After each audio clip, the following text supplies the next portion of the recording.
Betul, betul, insya Allah. Kita beralih ke informasi lain. Gara-gara cekcok saat pesta miras, seorang pemuda di Blitar, Jawa Timur tega membunuh temannya sendiri. Pelaku yang sempat kabur akhirnya ditangkap petugas di kawasan hutan perbatasan Blitar dan Malang.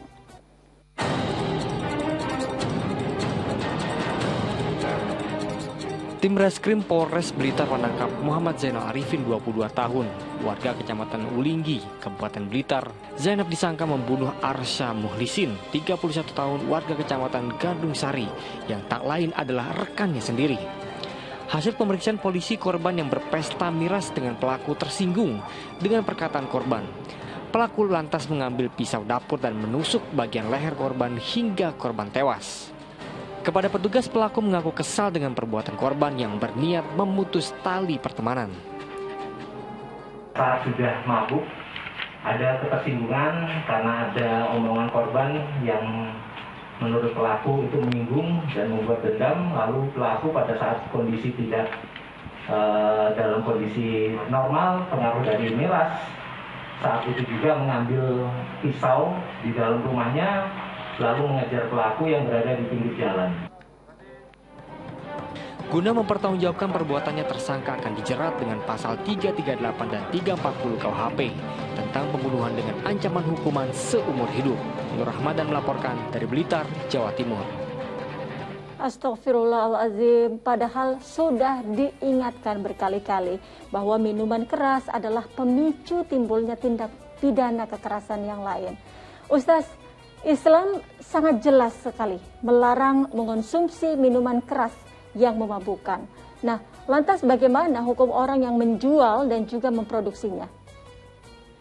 Ya, terima kasih Mbak Putri. Begini, ketika satu hal itu dilarang di dalam agama, maka hal-hal yang terkait dengan itu dengan sendirinya menjadi haram. Ya, seperti hal ini ya, mengkonsumsi minuman keras itu kan dilarang, haram.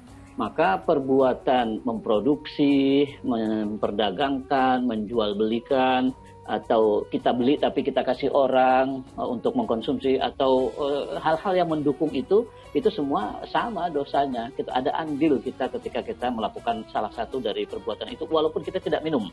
Umpamanya kita hanya bekerja menjual, kita hanya membeli dan kita serahkan ke orang lain sebagai hadiah, itu ada andil kita di situ. Nah, karena ada andil dalam perbuatan dosa, maka ada andil pula kita untuk menerima dosanya. Kan dalam Al-Quran kan disebutkan wa ta'awanu 'alal birri wat taqwa wa la ta'awanu 'alal ismi wal 'udwan. Kita dilarang untuk tolong-menolong dalam hal berbuat permusuhan dan kerusakan. Itu tidak boleh. Jadi saya kira semuanya, bahkan ulama itu banyak menyatakan, umpamanya ada pabrik anggur yang anggurnya jelas-jelas dibuat untuk perkebunan anggur, kemudian anggurnya dibuat untuk minuman keras. Orang yang bekerja di perkebunan itu pun akan mendapat bagian dari dosa minuman keras, gitu. Karena sudah tahu anggur itu akan diproduksi menjadi minuman keras.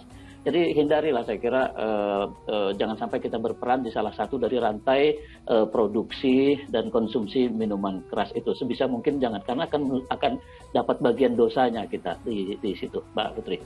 Nah, Ustaz, ini kan memang ada sebagian orang yang sering mencari alasan bahwa minum alkohol hanya ingin menghangatkan tubuh. Misalnya saja ketika ia berada di luar negeri, di daerah-daerah yang bersalju, begitu, yang memang tinggi. Maksud kami yang memang dingin begitu. Walaupun memang dia minum tidak sampai mabuk. Nah, apakah ini bisa dibenarkan? Dalam kasus-kasus tertentu, umpamanya untuk orang yang baru memeluk Islam ya, di negara-negara yang bercuaca dingin itu dalam batas tertentu dibolehkan, apalagi dia kan masih sulit untuk meninggalkan kebiasaan itu. Dan memang kita tahu, Al-Quran sendiri menyatakan bahwa minuman keras itu ada dosanya, ada juga manfaatnya. Jadi Islam mengakui ada manfaatnya, antara lain tadi untuk menghangatkan badan kita yang dingin karena cuaca. Tapi itu tidak boleh berlangsung terus-menerus, gitu. Seperti proses pelarangan minuman keras dalam Al-Quran, memang ada prosesnya. Jadi untuk orang yang baru masuk Islam umpamanya, apalagi di wilayah negara-negara yang dingin semacam itu, ketika dia belum bisa meninggalkan minuman keras sama sekali, dia masih dibolehkan minuman keras sampai umpamanya secara perlahan dia bisa tinggalkan.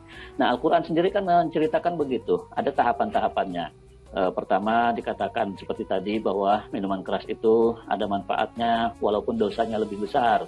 Nah, kemudian tahapan kedua disebutkan kamu jangan sholat ketika kamu dalam keadaan mabuk.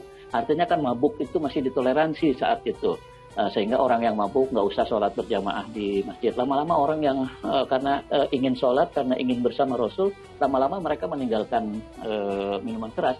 Nah, baru pada tahapan akhir Allah dengan jelas menegaskan itu adalah perbuatan setan yang harus dijauhi.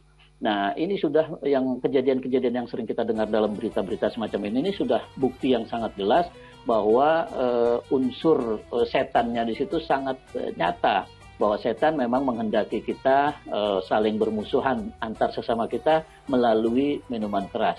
Gara-gara minuman keras yang mungkin hanya beberapa teguk kita minum, kita sudah berani untuk membunuh kawan sendiri. Tentu ini perbuatan yang sangat tidak bisa kita toleransi, Mbak Putri. Betul, jadi dampaknya Ustaz ya yang akan berujung pada hal-hal yang tentu semuanya tidak baik ujungnya.